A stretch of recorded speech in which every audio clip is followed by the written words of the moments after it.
سفر میں قرآن پڑھنے لگ گیا، فرمایا یہ قرآن پہ کیا دے گا؟ فرمایا جب مرنے کا وقت آتا ہے، ادھر موت کا جھٹکا لگتا ہے، ادھر غسل دیا جاتا ہے، یہ قرآن کفن سینے کے درمیان میت کے چھپ جاتا ہے، جب قبرستان میں لے کے جاتے ہیں قرآن ساتھ ہے، جنازہ پڑھاتے ہو قرآن ساتھ ہے، جب قبر میں اتارتے ہو قرآن ساتھ ہے، جب اوپر تختے رکھ کے مٹی ڈالنے لگتے ہو قرآن اس کے سینے میں سے نکل کے سرانے کھڑا ہو جاتا ہے۔ ادھر میرے عزیزو اللہ اکبر، منکر نکیر قبر کے اندر آئے، قرآن کہتا ہے خبردار حساب نہ لینا، اس کے ساتھ میں آیا ہوں۔ فرشتے کہتے ہیں ہم بھی تو اللہ کے حکم سے آئے، کہ 2 منٹ ٹھہرو، جب تک میں آ کے ہاں نہ کوئی اس کو ہاتھ نہ لگانا۔ عبادہ بن ثابت فرماتے ہیں حضور یہ کہہ کے رو دیے، فرمایا قرآن اللہ کے دربار میں جا کے گڑ گڑانے لگتا ہے، کہتا اللہ تیرا مہمان آج ہی قبرستان میں آیا ہے۔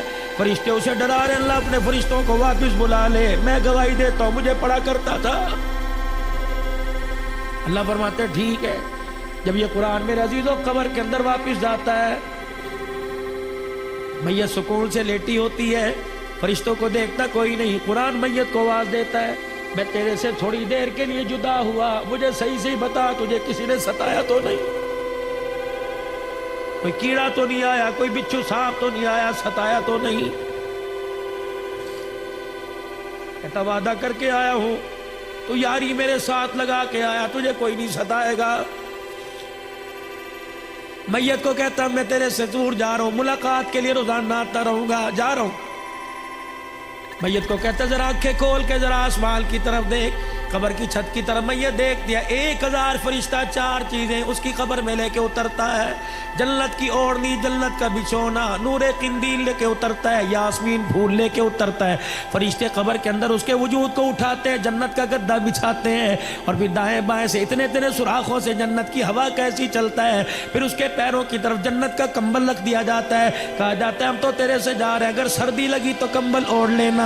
تیسرا میرے عزیزو اس کے سینے پہ یاسمین پھول رکھ دیا جاتا ہے کہ اگر اماں ابا بہن بھائی یاد آویں اس پھول کی خوشبو کو سونگھ لینا تو اس کی خوشبو میں مست ہو جائے گا، جب جانے لگے کہ اندھیرے کا کیا بنے گا، فرشتے نور قندیل قبر میں جلاتے ہیں کہ قیامت آ جائے گی، اس دیے کا نہ گیس ختم ہوگا نہ تیل ختم ہوگا، قیامت تک یہ جلتا رہے گا۔ اللہ اکبر۔ جب قرآن پاک اس کی قبر سے جاتا ہے کہتا بے فکر ہو کے سو جا، خدا سے وعدہ کر کے آیا ہوں قیامت کی صبح تک تجھے اٹھانے بھی کوئی نہیں آئے گا۔ حدیث پاک میں آیا پھر قرآن روزانہ میت کے گھر میں آتا ہے، اگر بیوی نے برقع اوڑھ لیا، بچی مدرسے میں داخل ہو گئی، بیٹے نے قرآن پاک پڑھنا شروع کر دیا، تو یہ اللہ کا قرآن میت کو جا کے خوشخبری سناتا ہے اور کہتا ہے تیری اولاد سنبھل گئی، تجھے مبارک ہو، تو لیٹا رہے، کھاتا تیرا کھلا رہے گا۔ فرمایا اگر اولاد بگڑ گئی، بچے سنو کر ڈبو پہ چلے گئے، بیوی سلائی مشین پہ چلی گئی، بیوی کے سر سے دوپٹہ اتر گیا، قرآن ایسی خبریں جا کے میت کو نہیں بتاتا، اس کا دل دکھے گا۔ صحابہ کہنے لگے یا رسول اللہ پھر کیا ہوتا ہے؟ فرمایا گھر کی بے برکتی کو دیکھ کے قرآن گھر والوں کے لیے روزانہ دعا کرتا ہے۔ اولاد بے وفا، مال بے وفا، کاروبار بے وفا، خاندان بے وفا، اور لوگوں تمہیں کس نے کہہ دیا خدا کا قرآن بے وفا ہے؟ قیامت کے دن عرش عظیم کا مالک اعلان کرے گا کہاں ہیں لوگ قرآن والے؟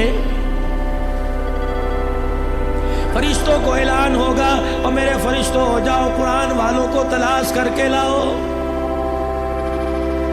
پروردگار عالم کے حکم پہ فرشتے قدم اٹھائیں گے، فرشتے مڑ مڑ کے دیکھیں گے کیا ہوا، یا اللہ قرآن والوں کو تلاش کر کے لائیں، ان کی نشانی کیا، یا اللہ کون سا ٹائٹل، کون سی نے شیلڈ ملی، یا اللہ کون سا اس کا حصہ نور کا چمک رہا، یا اللہ ماتھا چمک رہا، ہاتھ پیر چمک رہے، یا اللہ جس سینے میں قرآن تھا وہ چمک رہا ہے۔ الہ العالمین یہاں تو حضرت آدم علیہ السلام سے لے کر جناب کالی کملی والے محمد عربی صلی اللہ تعالی علیہ وسلم کی ساری امتیں کھڑی ہیں، الہی تیرے قرآن والے کون ہیں؟ سنو اللہ فرماتے ہیں او فرشتو میدان محشر میں جتنے مرد اور بوڑھے بچے کھڑے ہیں ہر ایک کے منہ کو سونگتے رہو، جس کے منہ سے مجھ کو عنبر کی خوشبو آ رہی ہے وہی میرا قرآن والا۔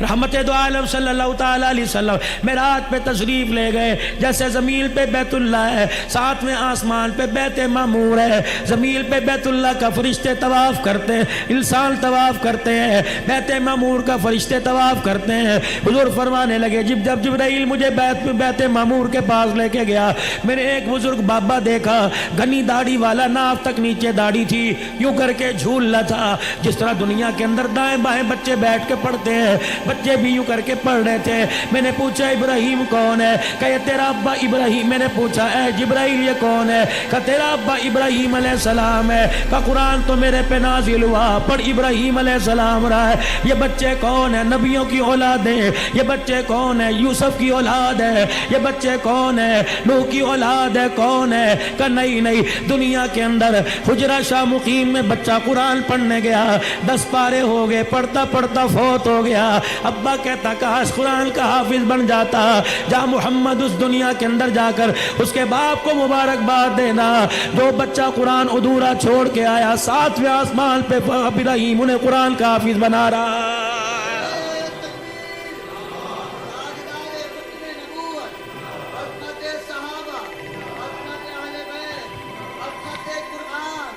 حدیث شریف میں آیا، فرمایا جب قیامت کے دن یہ امتی اللہ کا بندہ خدا کے دربار میں منہ لٹکا کے آئے گا، اس کے دونوں طرف 2 بادل کے ٹکڑے یوں کر کے چلتے آئیں گے.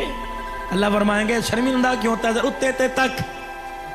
جب یوں کر کے دیکھے گا ان بادل کے ٹکڑوں میں سے نور برسنے لگ جائے. جب چھم چھم اس کے چہرے پہ گرے گا پریشانی ختم ہوگی، دل پہ گرے گا ختم ہو.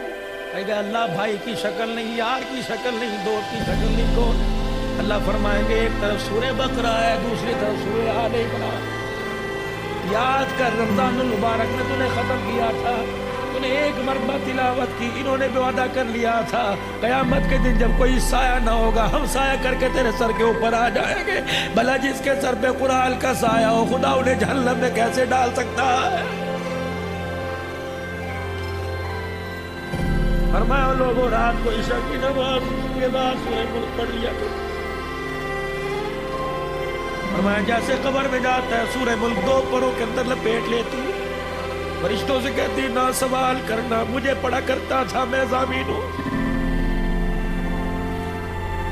فرمایا لوگوں صبح سورہ یاسین پڑھ لو. اللہ کہتا مجھے میری عزت کی قسم ہے 3 وقت کھائے گا دوں گا، 4 وقت مانگے گا دوں گا، 5 مرتبہ مانگے گا دوں گا. جو سورہ یاسین سے دل کی ابتدا کرے گا موت تو آئے گی، اس کے رزق میں کبھی تھوڑ دیا ہے.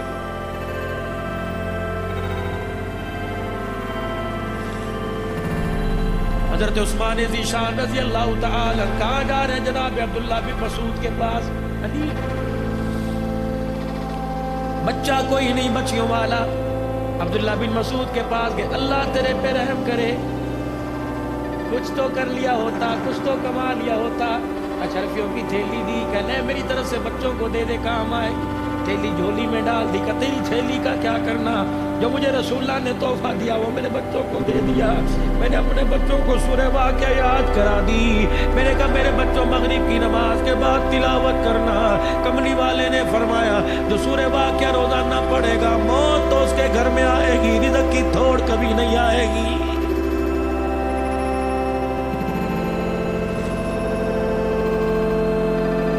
وَنُنَزِّلُ مِنَ الْقُرْآنِ مَا هُوَ شِفَاءٌ. وظیفہ لے لو. اگر کسی کو کوئی بیماری ہو، مرض لا علاج ہو، عقیدے کے ساتھ کرے، 7 مرتبہ درود شریف پڑھے اور 7 مرتبہ سورہ فاتحہ آمین کے ساتھ پڑھے. اور ہر مرتبہ سورہ فاتحہ پڑھنے سے پہلے اعوذ باللہ من الشیطان الرجیم بسم اللہ الرحمن الرحیم پڑھے اور والضالین کے بعد آمین پڑھے. فرمایا 7 مرتبہ پڑھے، دن میں 1 مرتبہ دم کر کے پی جائے.